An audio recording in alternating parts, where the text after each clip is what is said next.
நண்பர்களுக்கு வணக்கம். பொதுவாக ஆப்பிள் செடியெல்லாம் எங்கே காய்க்கும் அப்படின்னா மலைப்பகுதிகளில் மட்டும்தான் காய்க்கும். பனிப்பொழிவு அதிகமாக இருக்கக்கூடிய காஷ்மீர், இமாச்சல் பிரதேஷ் இந்த மாதிரி இடங்களில் மட்டும்தான் காய்க்கும் அப்படின்னு சொல்லுவாங்க.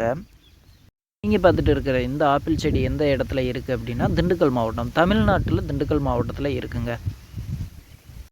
இயற்கை நமக்கு லட்சக்கணக்கான அற்புதங்களை கொடுத்துருந்தாலும் மனிதனோட தேவைகள் தீர்ந்த பாடில்லை. அதனால் அவன் புதுசாக ஏதாவது ஒன்றை கண்டுபிடிச்சிக்கிட்டே இருக்கான். அதில் இந்த அக்ரிகல்ச்சர் டிபார்ட்மெண்ட்டும் ஒன்று. அதில் ஒன்று தான் இந்த HRMN 99 ஆப்பிள் செடி. இது கடந்த 2022 டிசம்பர் 22 அப்போ நட்டது. இப்போ 2 வருஷம் முடிஞ்சிருக்கு. பூக்கள் பூக்க ஆரம்பிச்சிருச்சுங்க.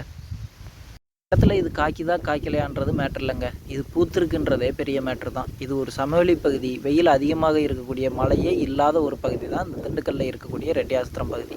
இது மழையை மட்டுமே நம்பி இருக்கக்கூடிய பகுதிகளில் இதுவும் ஒன்று. இந்த செடியை நான் வாங்கி நடும்போது என்ன சொன்னாங்க அப்படின்னா, நம்ம இடத்துல ஆப்பிள் செடி வராது, நம்ம இடத்துல காய்க்காது அப்படின்னு சொன்னாங்க. அது வராதுன்னு சொன்னாங்க, வந்துச்சு. அது பூக்காதுன்னு சொன்னாங்க, பூத்திருக்கு. ஸோ காய்க்காதுன்னு சொல்கிறாங்க, காய்க்குதா காய்க்கலையா அப்படின்றத நம்ம பொறுத்திருந்து பார்க்கலாம். நம்ம வீடியோஸ் பிடிச்சிருந்தால் லைக் பண்ணுங்கள், அப்படியே நம்ம சேனலை சப்ஸ்கிரைப் பண்ணிக்கோங்க. தேங்க்யூ.